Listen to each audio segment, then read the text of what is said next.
सतगुरुदेव की जय। बंदी छोड़ कबीर परमेश्वर जी की जय। बंदी छोड़ गरीबदास जी महाराज जी की जय। स्वामी रामदेवानंद जी गुरु महाराज जी की जय हो। सारी नाम का इसी कबीर पंथ की ब्रांच बन गई थी नकली। उसने भ्रमित कर दिया कि तुम बात करते हो सतलोक की और सचखंड और सतपुरुष की और पूजा कर रहे हो तुम देवी देवताओं की, ये कहे कि भक्ति है तुम्हारी। तो भ्रमित हो गया, उसको ज्ञान नहीं था। छठा पीढ़ी वाला था। उसके बाद फिर उन्होंने एक शब्द सेलेक्ट कर दिया जो कबीर सागर में लिखा है, अजर नाम अमीर नाम पाताले सब सिंधु नाम यही हंस का काम। ये कोई मंत्र है? ये तो एक श्लोक शब्द है। तो इन मंत्रों से इन आपकी पूजा नहीं है। पूजा हमारा कबीर देव पूज्य है, उसको प्राप्त करना, सतलोक हमारा प्राप्त करना उद्देश्य है। और ये साधनाएं हैं, ये इंस्ट्रूमेंट हैं, ये प्रयोग करने ही करने पड़ेंगे। अब उसके बाद जो सतनाम आपको दिया जाता है, सतनाम के अंदर एक आध सिर्फ जो विशेषकर वो व्यक्ति भ्रमित होता है जिसके कर्म घड़े बिगड़ जाते हैं, जो 100, 200, 1000, 2000 व्यक्तियों को भ्रमित करके उनको अपने पीछे लगा कर गुरु बन बैठता है। अब क्या बन गई? परमात्मा की दया हो रही है, हमारे जो बच्चे शिष्य बनते हैं जो पहले अन्य इन गुरुओं के पास थे, अब बच्चे को बालक थोड़े ही एजुकेटेड हैं, दास ऐसे ढंग से ज्ञान देता है कि बालक भी समझ जा और प्रमाण देता है। तो उनको समझ में आ रहा है, वो अपने गुरुओं के पास जा रहे हैं। उन गुरुओं से भी कह रहे हैं जी आप भी चलो, आप भी भ्रमित हैं और हमें भी मिसगाइड किया आपने। आपका उद्देश्य तो ठीक था कि हम कुछ मार्गदर्शन करें, लेकिन आपको ही नहीं पता, आप झूठे गाइड बन गए, आप भी चलो। तो जो अच्छी आत्माएं हैं वो आ जाते हैं, दीक्षा भी ले रहे हैं। एक तो ये कह रहा था कि मेरे 20,000 शिष्य हैं, मुझे ये ज्ञान मिला। पहले मैंने ज्ञान गंगा पढ़ा और फिर मैंने अपने शिष्यों से कहा कि तुम भी पढ़ो, देखो इसमें क्या है। तो उन शिष्यों से ने कहा जी इसमें तो अद्वितीय ज्ञान है। तो मैंने कहा कि जाओ तुम दीक्षा लेकर आओ। तो वो अपने शिष्य भेजे उस प्यारी आत्मा ने। और अब कह रहा था पिछले सत्संग पे कि पिछली बार मैं भी आ गया हूँ और शेष को भी अब जाके ये ज्ञान गंगा दूंगा और यहाँ लाऊंगा। ये है महान आत्मा। ठीक है, जब तक धोखे में हम भी थे, गलत साधना हम भी कर रहे थे, जिस दिन पता चला उसी दिन हम दिशा बदल ली। तो बुद्धिमान होता ये। और एक ऐसा सिरफिरा मिला, चेले भी उसके साथ थे, चेलों के सारी समझ मारी, उसमें अहंकार अभी शेष था। वो खड़ा लाइन में कहने लगा जी मैंने 2 बात करनी है। वो कहते हैं जी ये हमारे गुरुजी थे पहले और आज इन्हें दीक्षा ले ली है। अब वो प्रथम दीक्षा ले ली, द्वितीय दीक्षा दी जब उसने कहा कि ये क्या है, ये वही मंत्र है, उल्टे सुल्टे करके दे रहे हो, ये कोई सतनाम हुआ? तो पुण्यात्माओं यही मार खाता ये प्राणी। वो एम था उसके अंदर, अहंकार था। अब डॉक्टर मैं हूं और रोगी वो बनकर आ रहा है और डॉक्टर की दवाई में वो ऑब्जेक्शन कर रहा है। एक जड़ी बूटी होती है, उनको अगर 4-5 जड़ियां मिलाई जाती हैं तो उनका गुण धर्म कुछ अन्य होता है, वो कुछ अन्य लाभ देती है। और जब उनको सिंगल खाया जाता है तो वो अलग लाभ देती है, और जिनको 2 में मिलाकर खाया जाता है तो वो अन्य लाभ देती है। तो इस प्रकार उसको समझाने की चेष्टा की और वो उसका सौभाग्य दुर्भाग्य साथ है, उसका समझ में आई कि ना हुई। तो आपको भी बता रहा हूं कि ऐसे भ्रमित ना होना। पहले तो ये देखो कि जो ज्ञान दास ने आपके रूबरू किया है, विश्व में आज तक ब्रह्मा विष्णु महेश क्लियर नहीं कर सके इसको। इस दास पे दया हुई, तो आगे कौन सी का चीज छोड़ दूंगा मैं, ये भी विचार कर लेना।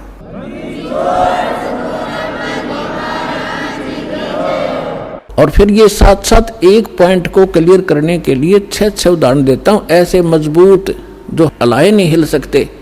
यही मंत्र किसने जाप किया?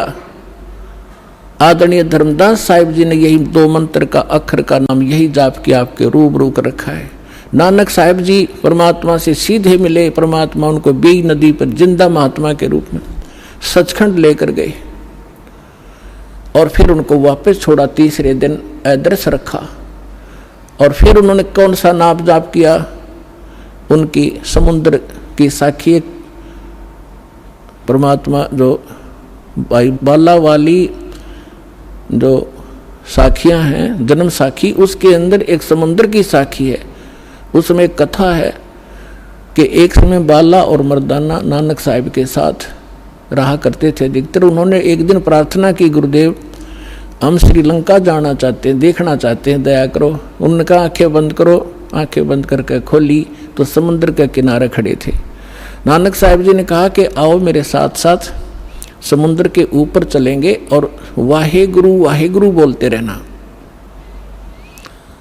तो ऐसे चल पड़े जैसे थल पर चलते हैं, आगे आगे नानक देव जी, पीछे वो दोनों बच्चे बाला और मर्दाना। तो नानक साहिब जी ने, वैसे तो सिमरन श्वास से करना होता है, उन्होंने जानबूझ के झटका देना था, क्योंकि परमात्मा का सख्त आदेश था, धर्मदास मेरी लाख दुहाई। और ये मूल ज्ञान अभी कई बार जाई, ये सार नाम और सतनाम अभी किसी को देना नहीं तो नकली पंथों के हाथ लग जाएगा। और जब मेरा दास आवेगा वो कैसे भिन्नता बताएगा, ये सारी विचलित हो जाएगी कहानी। हमारा सारा जो है ना काम बिगड़ जाएगा और काल का फिर से दाव लग जाएगा। मेरे बच्चे मुझे पहचान नहीं सकेंगे। तो वो महापुरुष थे, जैसे वेद में लिखा है कि दृढ़ भक्त को मिलते हैं, वो आकर के अपना ज्ञान देते हैं। तो दृढ़ भक्त थे नानक साहिब जैसे। उन्होंने कभी किसी सिख को ये नाम नहीं दिया सतनाम, बल्कि सख्त एक ऐसा झटका दे दिया कि सब घबरा गए कि इस मंत्र को छूना नहीं है। नानक साहिब जी ने उच्चारण करके ये 2 अक्षर का मंत्र जाप करना शुरू कर दिया। मर्दाना ने सोचा कि गुरुजी तो सतनाम जाप कर रहे हैं, ये 2 अक्षर का, जिसमें एक ओम है, एक तत् है, तो क्यों ना मैं भी जाप करूं। मर्दाना फिर वो 2 अक्षर का मंत्र जाप करने लगा। तो वो लगा डूबने। नानक साहिब जी ने देखा, तब नानक जी ने कहा कि भाई तो वो ये जाप कर जो मैंने तेरे को बोला है, ये मंत्र मत कर। तो फिर वो वाहेगुरु कहने लगा, फिर ठीक हो गया। कहने का भाव ये है कि नानक जी तो वो 2 अक्षर का नाम जाप कर रहे थे और शिष्य को मना किया। क्यों किया?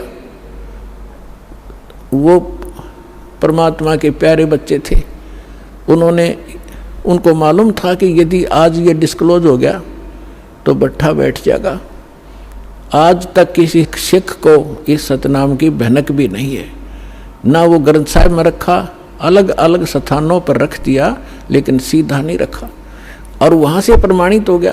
और इसके साथ साथ आदरणीय गरीबदास साहिब जी को परमात्मा मिले, गांव छुड़ानी जिला झज्जर हरियाणा में, खेतों में 10 वर्ष के थे, सचखंड लेकर गए और फिर बहुत काफ़ी समय 8-10 घंटे ऊपर रखा परमात्मा के बच्चे को, फिर वापस छोड़ा। उसने परमात्मा से परिचित होकर अपनी अमृतवाणी में दास उसी गरीबदास पंथ से आगे बढ़ा है।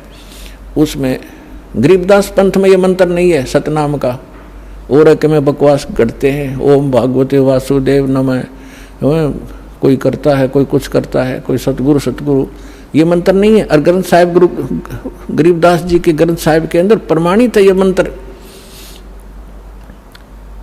ऐसे ही नामदेव जी को परमात्मा मिले थे, उसको भी यही मंत्र दिया था 2 अक्षर का। पहले वो अकेला ओम नाम जाप करते थे, फिर उनको समझाया कि ओम तो ब्रह्म तक का जाप है, ये तो असंख्य जन्म तक जाप कर लिया आपने, और यहीं भटकते रहते हो, ब्रह्म लोक में चले जाते हो, वहां से फिर वापस आ जाते हो। नामा छिपा ओम तारी, पीछे सो हम भेद बिचारी, सार शब्द पाया ददलोई, आवागमन बोहर ना होई। तो कहने का भाव ये है दास का कि ये मंत्र जो है, इस भ्रमणा में ना रहना। अब बड़ी बनाई बात ने बिगाड़ियो मत, मुश्किल से सरे चढ़ी है यह कहानी। कितने संकट झेलने पड़े हैं, दास ने जेल तक जाना पड़ा, झूठे मुकदमों को फेस कर रहे हैं। कोई बात नहीं, परमात्मा हमारे साथ है। हमारा एक बार ज्ञान निखार हो जा, फिर चाहे फांसी दे दियो मेरा, एक बार परमात्मा का ज्ञान उसके बच्चों तक पहुंच जा।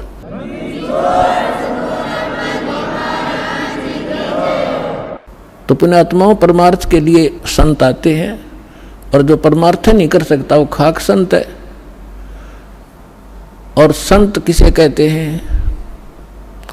सतगुरु उसे कहते हैं। सतगुरु के लक्षण कहूँ मधुरे बैन विनोद, 4 वेद 6 शास्त्र वो कहे 18 बोध।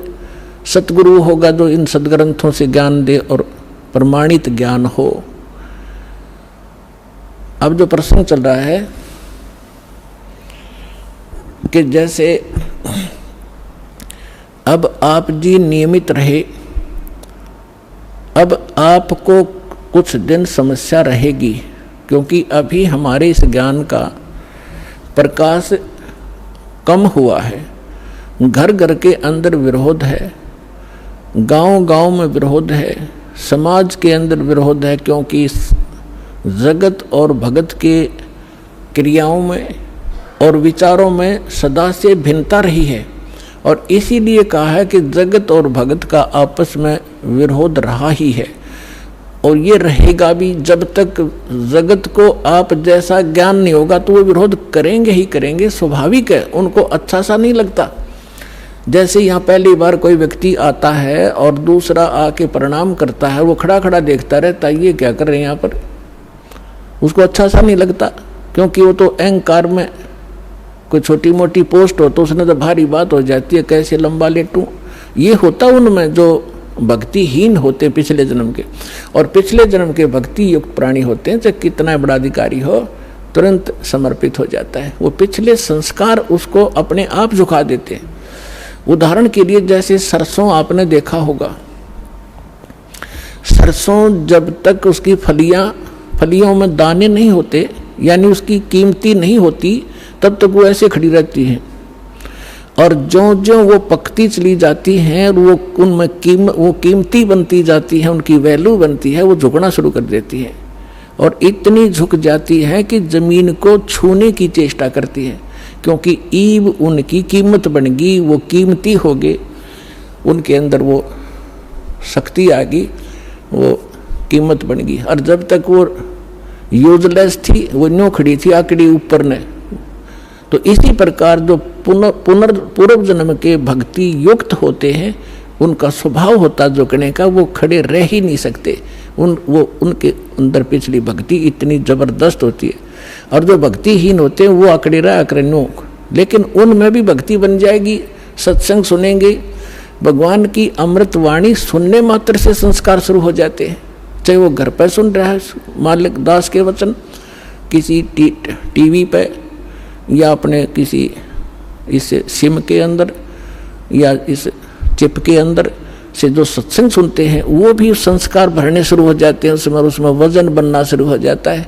फिर धीरे धीरे यहाँ भी आता है, फिर सत्संग सुनता है, यहाँ जो है प्रणाम करता है, फिर उसके अंदर वो भक्ति संग्रहित होकर अपने आप झुकना उसका स्वभाव बन जाएगा। फिर उसको बुरा लगेगा तो झुका नहीं का, तो प्रणाम नहीं करेगा, तो उस पर कह नहीं जा।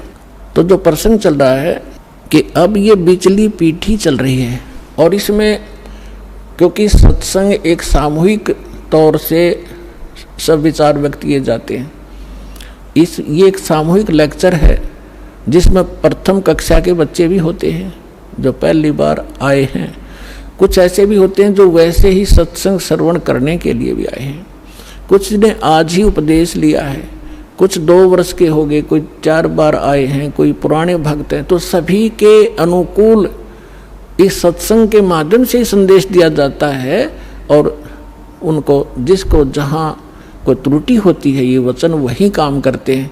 जैसे आपको कोई बीमारी रोग है, इंजेक्शन कुल्ले पर लगाएंगे, वो उसी दर्द पर जाकर काम करेगा जो रोग होगा। इसी प्रकार कोई रोग की टेबलेट है मुख से खाई जाती है, वो अपने आप वहाँ काम करेगी जहाँ वो रोग है। तो इसी प्रकार ये सत्संग सामूहिक तौर से सबके ऊपर बिखेरा जाता है, और जिस सत्र का जो भक्त होता है उसको उसी सत्र का ज्ञान उसके लिए अनिवार्य होता है, और उसमें उससे फिर वो प्रेरित होता है, फिर संभल जाता है, कोई त्रुटि भी उससे हो जाती है। तो इसलिए इस सामूहिक तौर से सभी फाउल पॉइंट भी बताए जाते हैं कि यहाँ आप मार खाते रहे हो और ये समस्या आ जाती है। तो दास जो कह रहा था कि अभी आपको कुछ परेशानियाँ आएंगी और आ भी रही हैं, और फिर भी आप संघर्ष कर रहे हो समाज के साथ, क्योंकि आपको ज्ञान सही प्राप्त हो गया और आपको सुख भी मिल रहा है। और समाज अभी इस ज्ञान से अपरिचित है, तो अभी कुछ दिन और थोड़ी सी समस्या आपको रहेगी। फिर जब पूरे विश्व में ये ज्ञान फैल जाएगा, सब आपके साथी हो जाएंगे। आप जो भी वचन कहोगे, जैसे हमने रामायण और महाभारत सुनते सुनते कान पक गए, हजारों वर्षों से सब ने सुन ली, सब ने मान ली, सारी सही बिल्कुल राम कृष्ण समर्थ भगवान। अब कोई भी कितना खड़ा होकर कोई कहा करता कृष्ण जी ने न्यू कर दिया, सारे नाड़े लाया करते, हाँ जी बस ये समर्थ शक्ति है, सर्वशक्तिमान है, हाँ जी। अब कहते हैं झूठ को 100 बार सुन ले वह सत्य लगने लग जाती है, और हमने सुन रखी थी लाखों बार, तो वो एक रस हो गया था, कोई ऑब्जेक्शन नहीं रहा। अब ये सच्चाई भी ऐसे ही दास बार बार रह कर सुनाओगा, तो ये सच्चाई भी आपको एक दिन सबने स्वीकार करनी पड़ेगी, और सभी ऐसे ही गर्दन हिलाया करेंगे, बिल्कुल सही, यही है ज्ञान और ज्ञान ही नहीं, और यही कबीर है भगवान और भगवान ही नहीं, इस ज्ञान से ही होगा। तो इस प्रकार अभी आपको प्रॉब्लम रहेगी और संघर्ष करो। ये तो आज़ादी की सी लड़ाई समझ लेना, लेकिन हमारी लड़ाई हथियारों की नहीं, ज्ञान के शस्त्र से हमने लड़ना है। कबीर साहब का ज्ञान ऐसा है, कहते हैं और ज्ञान सब ज्ञानड़ी, कबीर ज्ञान सो ज्ञान, और जैसे घोड़ा तोब का करता चला मैदान तो कर दिया। शंकराचार्य हमने निमंत्रण उनको दे लिया, काजो जी चर्चा करो, कुछ हमारी त्रुटि हमें बताओ, आपकी हम बतावाएंगे, उसको एक समाज को एक दिशा दे दें। लेकिन कुछ भी रहा हो, चाहे वो अपने आप को गण्याडी मान रहे होंगे, अकेले जावा रामपाल का तो कोई अस्तित्व नहीं है, लेकिन फिर भी गरीब के पास भी आ जाना चाहिए बड़े आदमियों ने, जो आमंत्रित करता है। दूसरी बात यह है कि उनके पास कख नहीं, उनको सारा पता लग चुका है, क्योंकि पुण्यात्माओं आज इतना सेंसिटिव मीडिया है, एक वचन भी दास ने इस पूरे सत्संग में गलत बोल दिया होता, ये बवंडर बना देते। और आज मैं सीधा छाती में मार रहा हूँ इनके सच्चाई को, और कोई चसक नहीं रहा, इतना वजन है सच्चाई के अंदर। तो वो यहाँ नहीं आए, दुर्भाग्य था हमारा, बहुत इंतजार की उनकी, लेकिन परमात्मा ने दया करी, इस साधना चैनल वाले पर न्यारी रजा कर दी दाता ने। इसने अपनी टीम भेज के और सबसे उनके इंटरव्यू ले लिए, खुश होकर दे दिए, धोती सी मन्नत धो दी उनकी, यहाँ पर दिखा दिया किसे शंकराचार्य है और किसे आचार्य है। तो पुण्यात्माओं, कहने का भाव यह है कि जब तक ये पूरे विश्व में एक रस नहीं होगा, तब तक थोड़ा सा विरोध बना रहेगा, और उसमें आपने घना सावधान रहना पड़ेगा कि आपका नाम खंडित ना हो। वैल्यू है, कहते हैं परमात्मा कहते हैं, जैसे माता गर्भ को रखे यतन बनाए और ठेस लगे तो छन हो तेरी, ऐसे भक्ति जाए। अब भक्ति का मिलना यह बड़ी कठिन, और मिलने के बाद फिर वो उसको सुरक्षित रखना, वो एक बहुत बड़ी बात है। जब तक परिपक्व नहीं हुई तो फिर फायदा क्या उसका। तो इतना सावधानी आपने बरतनी पड़ेगी, जैसे कोई माता बच्चे को गर्भ में आते ही वो कितनी सतर्क हो जाती है, खान पीन में संयम बरतती है, पैर ऊंचा नीचा ना टिक जा कि बच्चे का झटका लग जा, रात को करवट ले भी गलती से ले लेती है तो तुरंत सतर्क होती है, और कहीं मेरे बच्चे का दाब ना लगी हो और खराब ना हो जाए मेरा गर्भ, वो कितनी चिंतित रहती है। तो आप जी ने इस भक्ति का जो लाल है, इतनी सावधानी से परिपक्व करना पड़ेगा, तब आपको सफलता होगी। इसमें फाउल पॉइंट हैं, आन उपासना नहीं करनी, संसारिक व्यवहार के जो भी कार्य हैं जो भक्ति परमात्मा की मर्यादा को भंग करते हैं, वो नहीं करने, और फिर आप सफल हो जाओगे। तो अभी थोड़ी सी कठिनाई आपको चल रही है, घर घर में विरोध चल रहा है। पति ने नाम ले लिया, पत्नी नहीं मानती, मैं तो सारी पूजा करूंगी, तो कैसे ऐसा क्या कर रहा है। पत्नी ने ले लिया तो पति दुखी करता है।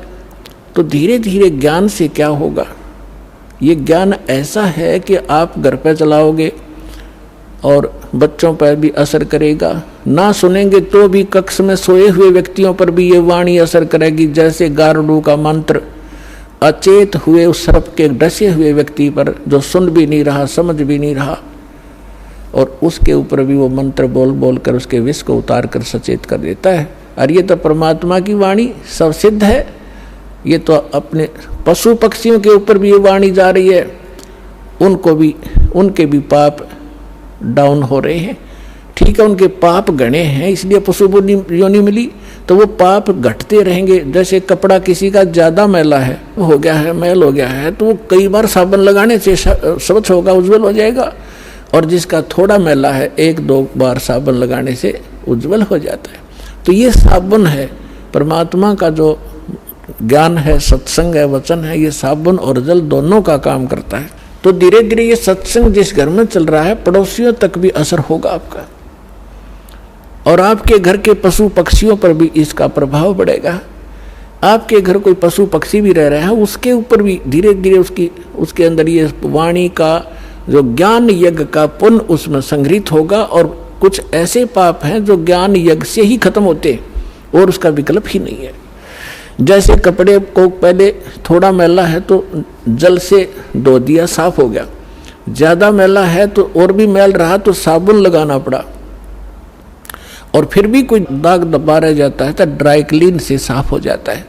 तो इसी प्रकार ये सभी क्रियाएं हमें अपने अंतःकरण, अपने जीव के ऊपर, आत्मा के ऊपर जो मैल जमा हो गए, उन सभी पापों का नाश करने के लिए ये सारे ही साधन अपनाने पड़ेंगे। मंत्र के जाप भी करने पड़ेंगे, 5 यज्ञ भी आपने करनी पड़ेंगी, और तब जा करके आपकी भक्ति सफल होगी। तो इसमें फाउल पॉइंट दास आपको बता रहा है कि ये भ्रमित ना होना। ऐसे कोई व्यक्ति आपके साथ डिस्कस भी करे तो उसको समझाना कि देखो, पहले तो जब हम डॉक्टर के पास जाते हैं तो डॉक्टर की औषधि में हम स्वयं ही विवेचन करते हैं, तो फिर उस डॉक्टर के पास जाने की आवश्यकता ही नहीं कि इसने दवाई ठीक नहीं दी तो कोई और देखो, वहाँ से लो। तो इसी प्रकार सबसे पहले तो ये देखो, ये ज्ञान आज तक ना किसी ने सुना और ना सुनाया, किसी के पास था ही नहीं। और जिन महापुरुषों के पास था उनको प्रतिबंध कर दिया था, मालिक ने प्रतिज्ञा करा दी थी कि अभी इसको डिस्क्लोज ना करना। तो महापुरुष थे, वो अपनी अमृतवाणी में बोल के सारा कुछ लिख गए, एफिडेविट बना गए, कबीर इज गॉड, ये वो फाइनल कर गए थे वो महापुरुष, जिनके दास बार बार उनके शुभ नाम आपको सुनाता है। और फिर हमारे सदग्रंथ उसी का प्रमाणित करते हैं कि कबीर इज गॉड। तो फिर ये क्लियर हो गया कि आज तक कोई हमें यही निर्णय नहीं करके बताया कि भगवान कौन है और कैसा है। अब जैसे रामकृष्ण को और विष्णु जी को, शंकर जी को भगवान मानने वाले, उनसे अगर हम पूछा करते थे कभी, वो कहता मैं समाधि लगाता हूँ, भगवान देखा आपने? भगवान दिखता थोड़ा ही है, वो तो निराकार है। अरे ये विष्णु ब्रह्मा जी की मूर्ति रख रखी, ये क्या फिर? तो हमारा निराधार ज्ञान था, बेसलेस था, हम डामाडोल थे, स्थिर नहीं थे। और इसी प्रकार ये राधा स्वामी किसी ने पूछ लो या किसी महर्षि ने पूछ लो, अभी तक जिनके विचार रहे हैं, परमात्मा तो निराकार है। साकार आता जब रामकृष्ण रूप बन जाता फिर निराकार हो जाता है। तो खाक ज्ञान था इनको। वेद बताते हैं कि वो परमात्मा सशरीर है, मनुष्य सदृश है, ऊपर सिंहासन पर विराजमान है और उसके सिर पर मुकुट है। ये तो वेद बताते हैं, राजा की तरह बैठा। और यही वो संत बताते हैं जिनको भगवान ने जिन आंखों देखा वहाँ पर। तो फिर इसमें कोई डाउट नहीं रहा कि हु इज गॉड और कैसा है वो भगवान। तो ये सारे कंसेप्ट क्लियर इस दास न करे, आज तक किसी ने नहीं किए। तो इसी प्रकार इस साधना पर भी विश्वास करना, किसी से डगमग ना होना, क्योंकि काल ने अपने एजेंट छोड़ रखे हैं, वो अपने कर्म बिगाड़े हैं, तो वो भी भगवान के बच्चे पर भ्रमित है, उस काल से प्रेरित है। उनका दुर्भाग्य है कि वो अशुभ काम पर लगे हैं। तो दास की उन सभी संतों से भी प्रार्थना है कि वो भी भगवान के बच्चे हैं और परमात्मा के बच्चों को मिसगाइड करके वो भगवान के दोषी हो रहे हैं। सबसे बड़ा अपराधी इस पृथ्वी पर यदि कोई प्राणी है जो गलत ज्ञान प्रचार करता है, वो भगवान का सबसे बड़ा अपराधी है। और आज देख लो, आज तक इस दास के अतिरिक्त या पहले महापुरुष रहे, उन्होंने जो ज्ञान दिया वो अपने सत्र का दे ही गए, उन्होंने आगे नहीं ये मंत्र वगैरह डिक्लेयर किए, वो बात अलग है। लेकिन वर्तमान में इस दास के अतिरिक्त सभी मिसगाइड किए बैठे ये संत, मंडलेश्वर, आचार्य और शंकराचार्य। तो ये अपराधी है उस परमात्मा के। इनको चाहिए अपना भी कल्याण करावें और सच्चाई से अपने अनुयायियों को भी परिचित होने दें, इनका भी कल्याण हो जाएगा। समय आ गया, ये तो होगा ही होगा। ये कह देंगे तो इनका जो है बड़ी शाबाशी होगी, इनकी इज्जत रह जाएगी। और नहीं तो चलिए तो यहाँ आवेंगे, फिर ये अकेले बैठे रहेंगे वहाँ पर, रोए जाइए अपने कर्माने।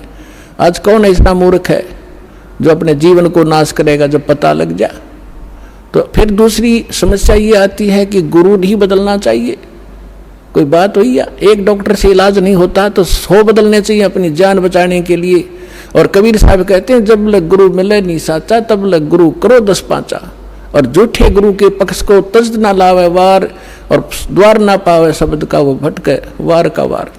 और इतना शीघ्र बदल देना चाहिए गुरु को। कबीर साहब कहते हैं कि डूबे थे पर उबरे, गुरु के ज्ञान चमक, और बेहरा देखा जरजरा, उत्तर चले फड़क। पहले बेड़े होया करते थे, फ्लोटिंग लकड़ियों का एक बेड़ा बना लिया। अभी तो नौका तो बहुत बाद में चली है। पहले बेड़ा होया करता था, उसके ऊपर बैठकर दरिया को पार करके अपना कोई काम करने जाते थे। उन बेड़ों के ऊपर बैठ के जाया करते, तो वो बेड़े कई बार गल जाते थे, कंडम हो जाते थे। तो जब परमात्मा कहते हैं कि जिस साधना को आप कर रहे हो, जो गुरु की, जिस गुरु के जहाज में आप बैठे हो, उसका जब आपको उसके सामने दूसरा जो बिल्कुल ओके बेड़ा आ गया, नौका समझ लो आप, बेड़ा तो नहीं समझ में होगा।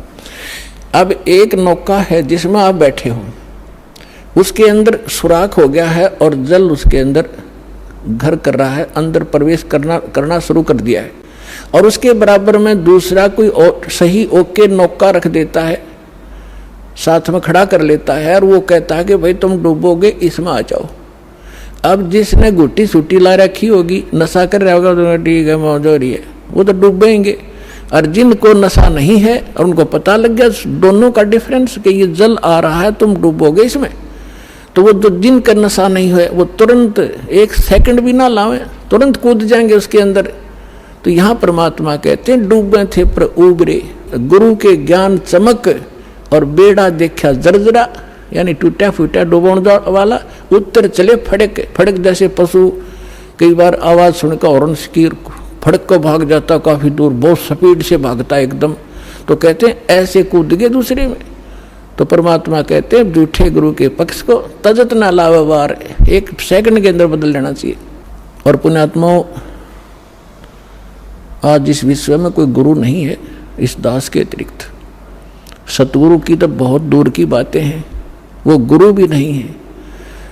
तो कबीर साहब कहते हैं गुरुआ गाम बिगाड़े संतो, गुरुआ गाम बिगाड़े, गुरुआ गाम बिगाड़े संतो, गुरुआ गाम बिगाड़े, ऐसे कर्म जीव कहला दिए ईब जड़े ना धाड़े। हाय हाय।